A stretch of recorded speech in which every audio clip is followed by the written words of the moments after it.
여러분 안녕하십니까? YCN 초대석. 오늘은 가가대소 성어정리의 저자이신 왕원근 선생님 모셨습니다. 선생님 안녕하세요. 네, 안녕하세요. 자, 이 가가대소 성어정리라는 책을 쓰시고 제가 오늘 이 책을 보고 정말 좋은 책이어서 소개하고 싶어가지고 이렇게 초빙을 했습니다. 네, 초대에 응해주셔서 감사합니다. 저도 감사합니다. 예. 자, 일단은 가가대소 성어정리라는 책을 네. 쓰셔서 저희가 이거 딱 보니까 보통 책이 아니에요. 이 두껍기도 엄청나게 두껍고 이 사자성어라고 할 수 있는 것은 이 책 안에 모두 다 완벽하게 들어가 있는 것 같고 제가 보니까 네. 또 공부하기가 좋게 잘 정리가 돼 있습니다. 자, 그래서 오늘 특별한 이 의미로 네. 한번 모셨는데 자, 그러면 먼저 시청자분들에게 네. 자기소개를 먼저 부탁드리겠습니다. 네. 네. 이렇게 방송으로 인사드리게 돼서 대단히 영광스럽고 감사드립니다. 사실 제가 이제 이 책을 이렇게 이 YCN 유림 방송에서 이 책을 높이 평가해서 이렇게 소개해 주신 거에 대해서 거듭 감사의 말씀을 드리는데 약간의 자격이 이제 있지 않겠냐 하는 부분은 많은 어려움이 있었는데도 불구하고 이 책을 그래도 써서 세상 사람들한테 이제 회자되고 공부할 수 있게 노력이 조금이라도 있었습니다. 그래서 이제 그럼 이 책을 그러면 쓸 때는 어떤 식으로 썼겠는가 이제 그런 질문들을 하실 수 있는데요.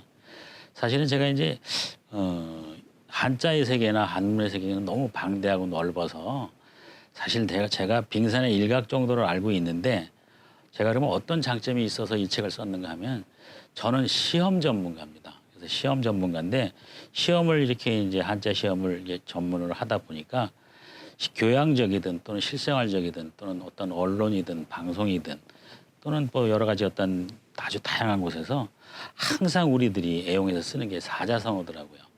혹자들은 이제 뭐 사자성어다, 고사성어다 그러는데 그건 나중에 차차 제가 밝혀드리기로 하고요.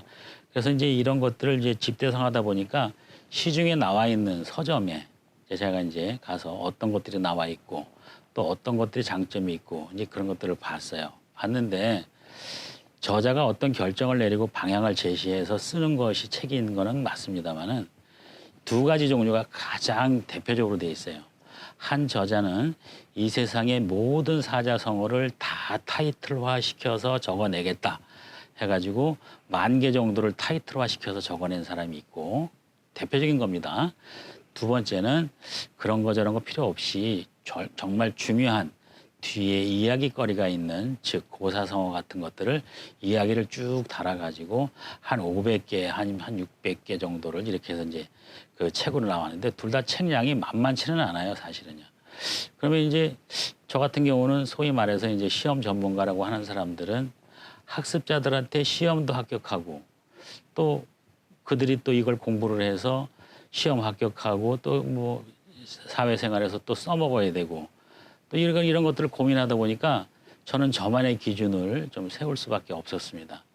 그래서 이런 생각을 해봤어요. 감히 어느 날 잠이 안 오는 날, 수백 년 전에 우리 저 대동여지도를 그린 사람은 도대체 어떤 생각으로 이 대동여지도를 그렸을까? 그 만난의 그 고통을 무릅쓰고서 대동여지를 그렸을 때 그 사람은 어떤 생각을 하고 그걸 그렸을까 했을 때 자기를 높은 산에 굉장히 끌어올렸을 것이다라는 생각을 해봤어요. 그게 무슨 말이냐면 높은 곳에 올라야 정확하게 보고 멀리 보고 이제 그렇게 그렸을 거라는 생각이 들었어요. 그래서 저자로서 최소한의 노력을 그러면 나는 어떻게 할 것이냐 그랬을 때 제가 시중에 나와 있는 고사성어는 한번 좀 다 공부를 해보자. 공부를 해보면 어쩌면 어떤 물리가 좀 튀어가지고 책을 쓰는 방향을 제시해 주지 않을까. 그랬는데 다행스럽게도 약간의 힌트를 얻었습니다. 공부를 하다가. 그래서 제 나름대로 이렇게 칼질을 한 부분은 있습니다만은 이러이러한 부분은 이야기거리를 해서 길게 넣을 때는 넣고 이런 것들은 시험에 나오기는 하지만 그냥 알고만 있어도 되는 것들은 그렇게 나름대로 이렇게 소위 말해서 제가 이제 좀 재단을 좀 했어요. 좀 건방진 얘기일 수도 있겠지만 제 손으로 그래도 나름대로 전문가니까 요 정도께 해서 세상에 내놨을 때 많은 학습자들이 그래도 비율적으로 7, 80% 이상은 도움을 좀 받지 않겠는가.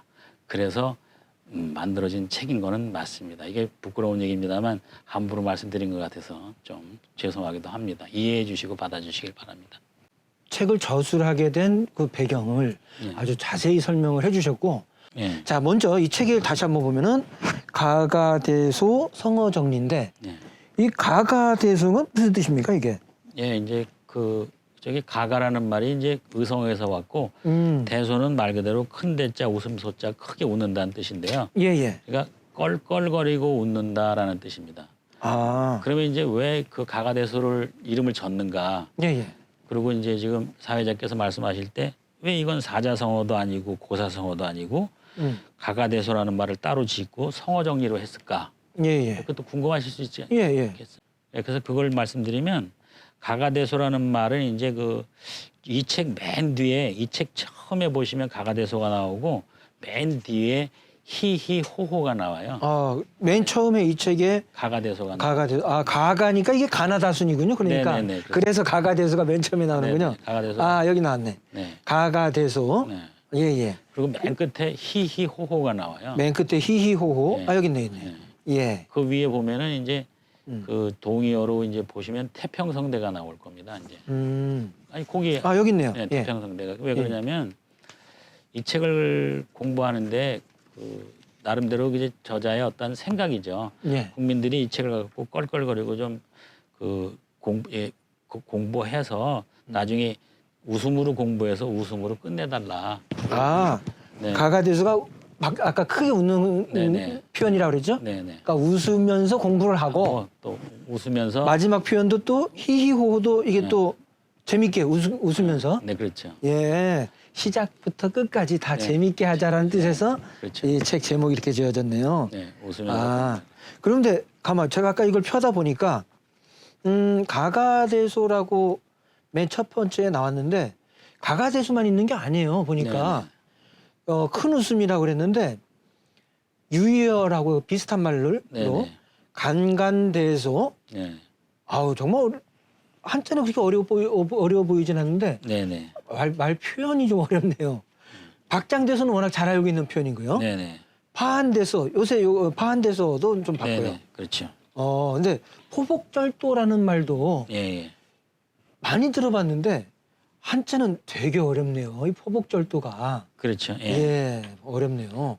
그다음에 이제 요절복통, 요절복통이 이게 한자 표현이군요. 네, 그렇습니다.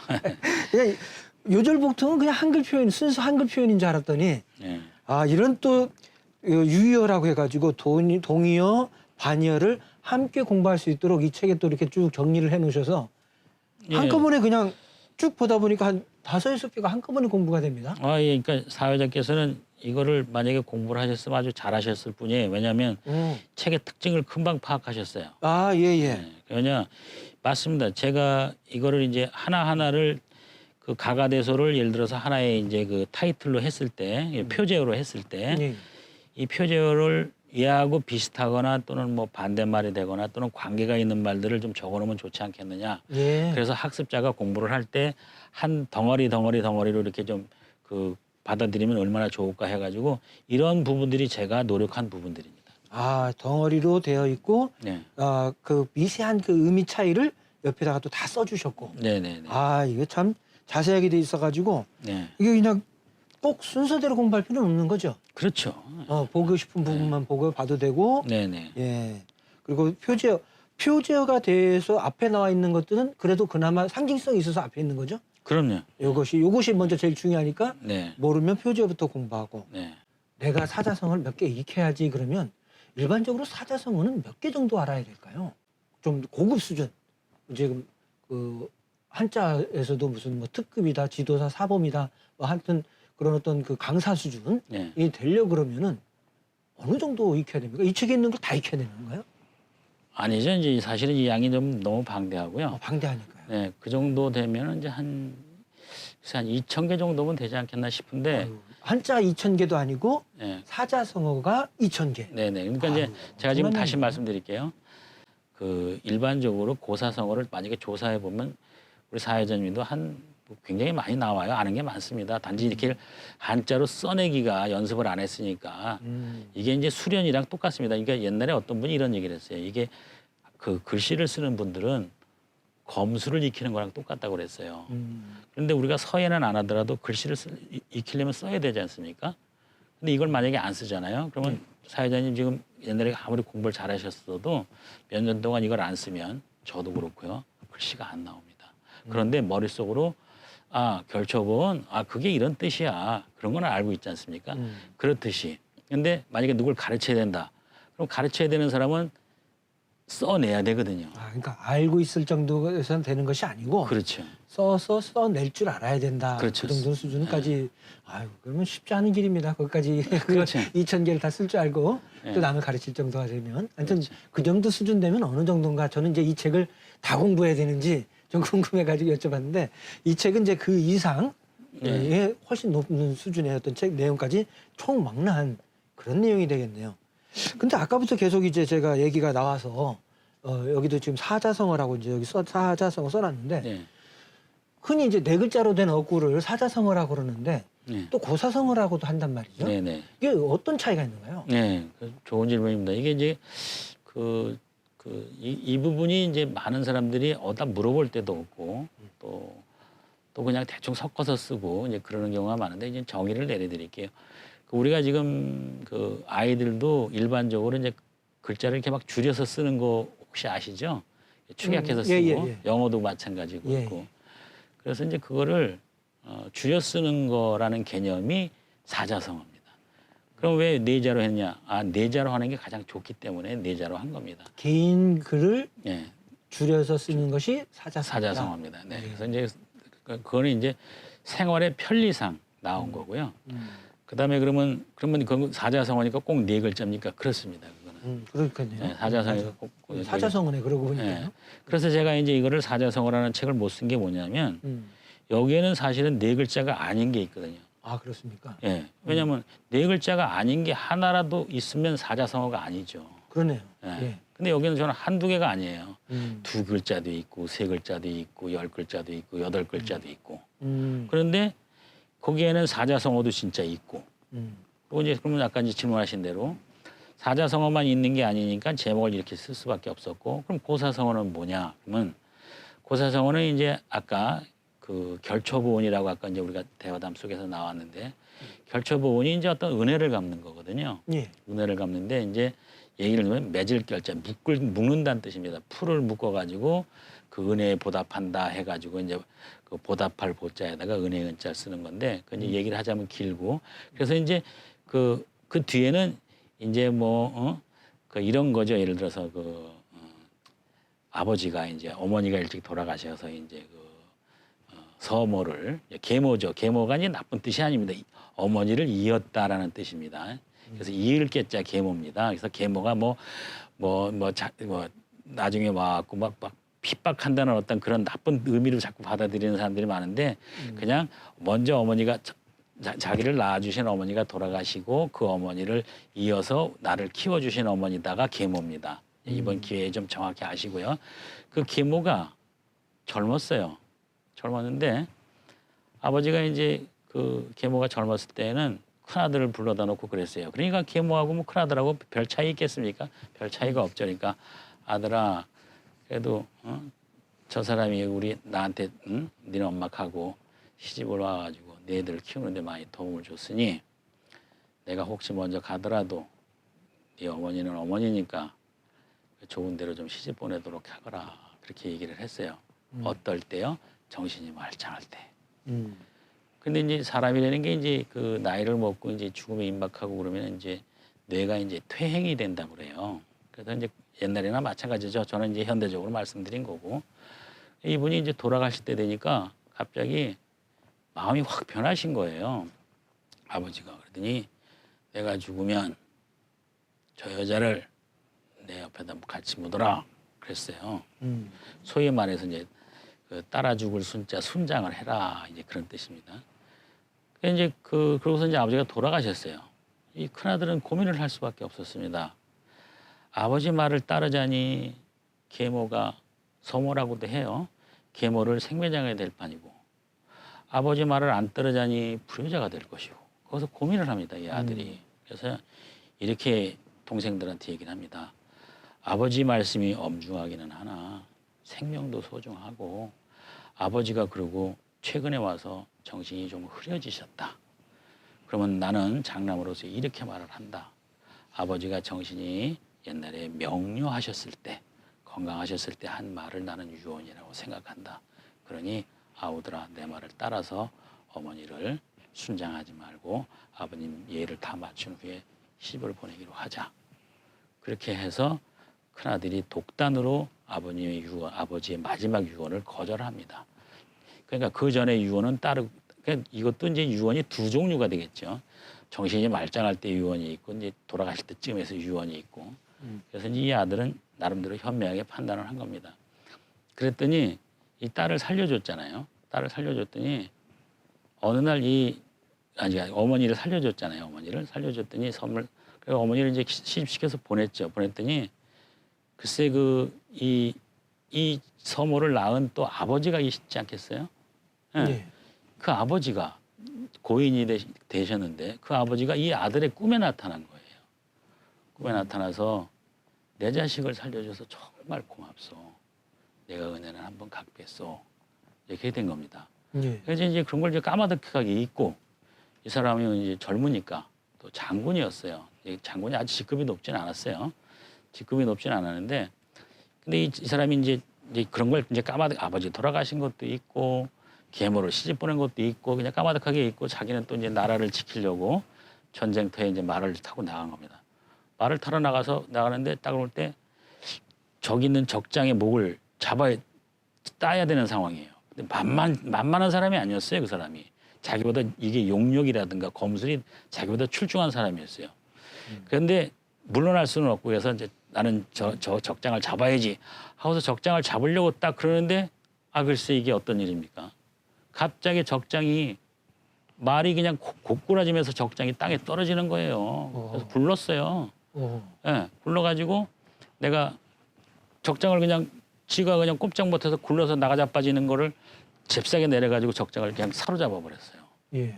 예, 사로잡았더니 공을 세웠잖아요. 예. 그래서 자기 인생에서 최대의 공을 세웠어요. 자기보다 장수라고 다 똑같은 게 아니거든요. 이 사람은 좀 낮고 급이. 잡은 사람은 급이 엄청 높은 장수, 적군의 장수입니다. 잡은 거예요. 잡았는데 그날 밤에 이런 일이 벌어진 거예요. 또 꿈에 나타난 거예요. 그 계모의 엄마가 나타나서 내가 당신이 내 딸을 살려준 거에 대해서 어떻게 은혜를 갚을까? 라고 고민을 했었습니다. 고민을 했는데 마침 장군께서 전장에 가신다고 그러니 내가 당신께서 공을 세울 수 있도록 적장이 말이 다리가 걸려서 쓰러지도록 풀을 밤새도록 묶어놨습니다. 당신이 만날 그곳에다가. 네. 그래서 풀을 묶어서 네네. 은혜를 갚는다. 은혜를 갚는다. 나 도대체 그 뒤에 그런 얘기를 모르면 네네. 왜 풀을 묶어야지 은혜를 갚는 건가? 네. 도저히 이해가 안 되잖아요. 그렇죠, 그렇죠. 그런 뒤에 우리가 흔히 하는 말은 이제 비하인드 스토리. 예, 그렇죠. 그런 것이 있어요. 이야기. 예. 그런 이야기. 예. 이런 게 있는 거를 이제 고사성어다. 그런 그렇죠. 뒤에 그런 재미있는 이야기들이 있는 것들을 그러면은 그런 고사성어가 하나하나가 또 그런 뒷얘기들이 있다 그러면 예. 고사성어 하나하나마다 이런 어떤 얘기들을 쭉 들어보면 정말 재밌는 게 많이 나오겠습니다. 사실은 무궁무진합니다. 제가 짧아서 요 정도 선에서 끝나지만은 정말 세상이 이제 넓어가지고 어디에 이제 그 은둔 거사가 있고 우리나라만 하더라도 훌륭하신 분들이 많이 있거든요. 예. 그런 분들을 저는 이제 이 자리를 빌어서 우리 지금 사회자께서 그런 분들을 좀 초빙해가지고 그러한 그 의미도 삶의 의미도 있고 재미도 있는 이런 얘기들을 들려줌으로써 우리 후학들한테 공부할 수 있는 계기를 우리 YCN에서 앞장서서 좀 이렇게 좀 이끌어 가셨으면 좋겠습니다. 아유 고맙습니다. 명심하겠습니다. 네, 그리고 좋은 프로에 대한 제안을 해주셨는데 네. 저희가 최선을 다해서 준비해가지고 YCN 유림 방송이 어떤 그런 지금 말씀하신 그쪽에 조금이라도 공헌할 수 있도록 최선을 다해서 노력하겠습니다. 네, 약속으로 알고 저도 감사하게 생각하겠습니다. 고맙습니다. 네. 자, 그런데 이제 거의 시간이 다 됐는데요. 이왕 나오셨으니까 제가 이제 그 전에 이제 궁금했던 것들이 좀 있거든요. 예. 그 중에서 많은 사람들이 요건지 저건지 틀리는 것들이 있어요. 그 대표적으로 한두 가지만 이제 좀 말씀을 좀 부탁을 드릴 텐데 제가 딱 떠오르는 게 있습니다. 풍지박살, 뭐 풍비박살, 풍비박산. 하여튼 뭐가 맞는지 모르지만 요거 하나만 먼저 말씀을 하나 해주시죠. 네, 정확한 표현이 어떤 건가요, 이게? 좋은 질문입니다. 그러니까 이런 이유로 생각을 하시는 분들이 관심을 갖고 공부를 하시면 이제 많이 늘으시는데 장족의 발전을 할 수 있는 건데 답이 중요한 게 아니고 이런 이제 궁금증을 갖고 계시는 이 첫 번째가 중요합니다. 그래서 이제 좋은 질문 하셨는데 이게 이제 이렇거든요. 바람 풍자 날비자예요. 바람 풍자 날비자. 그다음에 우박박자 흩어질 산자. 그러니까 이제 우리가 이제 바람이 불면은 먼지와 이런 것들이 같이 이제 동반되잖아요. 예. 그러면 이제 막 혼란스럽고 막 갑자기 바람이 몰아치면 막 당황스럽잖아요. 거기다가 막 우박까지 막 쏟아지는 거예요. 그래서 막 그냥 흩어지고 그냥 막 그 뭐라 그럴까 그냥 다 깨져버리는 거죠. 그냥 다. 예, 그래서 예. 그래서 이제 우리는 이제 흔히 하는 말로 그냥 그 풍지박산이라는 말이 가장 대표적으로 많이 쓰는데 실제로는 풍비박산입니다. 아, 그러니까 풍지박산이라고 많이 쓰는데 이게 애초에 틀린 표현이고 네네. 풍비박산. 박산. 네. 박살도 아니고 네네. 네, 비가 무슨 비자라고 그랬죠? 날아댕기를 빗자. 아, 날, 비행기 할 비행. 때. 네네 그렇습니다. 아, 그렇게 어려운 표현도 아니네요. 비행기 할 때 그 비자니까. 그렇죠. 근데 그걸 그렇게 많이 들리고 있네요. 예, 그렇죠. 그런 거를 바로잡기 위해서 또 이런 책을 써주셨는데 많이 보급이 돼가지고 그런 잘못된 표현들 이런 것들을 좀 바로잡고 또 많은 사람들이 이렇게 쉽게 공부할 수 있으면 좋겠습니다. 또 이렇게 많이 양 나오셨으니까 그럼 풍비박산 말고 또 많이 틀리는 것들이 있나요? 하나 이제 한두 개 더 예를 한번 들어. 저도 이제 하나 정도만 더 얘기를 하겠습니다. 네. 이제 그 사람이 이제 이건 조금 어려운 건데 사람이 이제 확 바뀌었어라는 표현을 할 때 환골탈태라고 합니다. 그게 뭐냐면 이제 첫 번째가 뼈를 바꾸고 뼈대를 바꾸고 예. 어머니 태 속에 있는 그러니까 그 근원을 바꿔버린다는 뜻이거든요. 그걸 벗어난다는 뜻이거든요. 예. 이게 뭐냐면 나를 기준으로 했을 때 안에 있는 뼈대를 바꾼다는 겁니다. 뼈대를 바꾸면 내 모양이 달라지죠. 살은 뼈에 의해서 바뀌어지는 거죠. 네, 뼈대가 바뀌어지고 그다음에 태는 나의 어떤 그 근원을 얘기하는 겁니다. 어머니 뱃속에 있는 태니까 태. 예, 그거를 이제 이제 바꾼다는 뜻입니다. 그러니까 그걸 뛰쳐나온다는 거, 벗어난다는 거죠. 그러니까 이제 거길 벗어나야 또 인간으로 나오고 알이 깨져야 또 새가 되고 이제 이런 겁니다. 그래서 이제 완전히 바뀐다 이런 뜻입니다. 그래서 사람들이 그냥 듣다 보니까 이거 혹시 환골탈퇴 아니야? 퇴계 이양할 때 그 퇴 아니야? 이렇게 그렇죠. 이렇게 생각할 퇴자를 많이 쓰죠. 많이 쓰거든요. 그랬을 때 이제 많이 쓰게 되는데 의미를 알면은 틀리지를 않으시는데 의미를 모르고 그냥 이렇게 그냥 쉽게 그냥 접했던 분들 같은 경우에는 본인의 실력이나 여러 가지에 상관없이 그냥 점검을 안 했다는 죄로 틀릴 수가 있습니다. 네. 아, 그러니까 정리하면 환골탈태. 네네. 그러네. 잉태를 외워두면 되겠네요. 네네네. 그래서 환골탈태가 맞는 거고. 하여튼 그런 어떤 잘못된 부분들 또 좋은 표현들을 섞어서 씀으로써 표현이 풍부해질 수 있도록 그 노력을 하기 위해서 이런 좋은 책을 써주셨는데 앞으로도 이 한자 또 보급 운동, 한자에 대해서 바른 한자 운동 이런 걸 위해서 많이 노력해 주시기 바라고 오늘 나와주셔서 감사합니다. 네, 수고하셨습니다. 감사합니다. 예, 여러분 여기까지 오늘 가가대소 성어정리의 저자이신 왕원근 선생님과 함께 해봤습니다. 감사합니다.